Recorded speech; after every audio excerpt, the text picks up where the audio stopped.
अब जो दूसरा सेंटर है ना वो है एपन्यूस्टिक सेंटर। अब आपने पता देखा पापास डाई लगाते हैं, ठीक है, तो उस लिहाज से PAPASDIE, ठीक है, तो इसमें एपन्यूस्टिक के सामने आ रहा था आपके डीप ब्रीदिंग के लिए काम आता है। तो डीप ब्रीदिंग ये करवाता है, इंस्पिरेशन को इंक्रीज करवाता है, स्टिमुलेट करता है, लोअर पॉन्ड्स में होता है। और अगर ये डैमेज हो जाए तो ऑब्वियसली डीप ब्रीदिंग नहीं होगी तो क्या होगी, शैलो ब्रीदिंग होगी, ठीक है। तो ये आपने याद रखना है, ठीक है। उसके बाद आपके पास आ जाता है मेडलरी सेंटर्स। मेडलरीज में आपको मैंने बताया था कि एक है पोस्टीरियर और एक है एंटीरियर, ठीक है।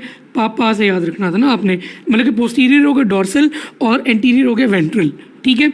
अब जो पोस्टीरियर या डॉर्सल है वो इंस्पिरेशन करवाता है और बेसिक रिदम में बेसिकली बेसिक रिदम को मेंटेन करता है। और जो इसमें इंपॉर्टेंट तरीन चीज़ है वो क्या है कि इसका जो आउटपुट है वो जा रहा होता है टू द डायाफ्राम, इनपुट आ रहा होता है from the peripheral chemoreceptors and mechanoreceptors, ठीक है, वाया वेगस नर्व या फिर peripheral chemoreceptors via glossopharyngeal nerve, और आउटपुट जा रहा होता है to the diaphragm via phrenic nerve. मतलब कि इंस्पिरेशन का मेजर मसल ही डायाफ्राम है तो आउटपुट उसी को जाएगा, सिंपल ये चीज़ है, ठीक है।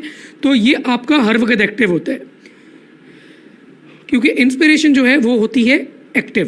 फिर एक्सपिरेशन पे आते हैं। एक्सपिरेशन आपको करवाएगी क्या चीज़, आपका एंटीरियर या फिर ventral centre of the medulla, ठीक है। अब इसमें आपने याद रखना है कि ये करवा रहा है एक्सपिरेशन।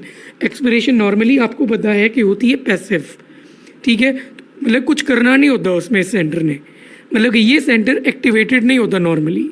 लेकिन अगर एक्सरसाइज वगैरह बंदा कर रहा हो तो फिर ये सेंटर एक्टिवेट हो जाता है। मतलब कि ये सेंटर सिर्फ और सिर्फ एक्टिवेट होता है व्हेन पर्सन इज एक्सरसाइजिंग, ठीक है, ताकि एक्सपिरेशन हो, ठीक है।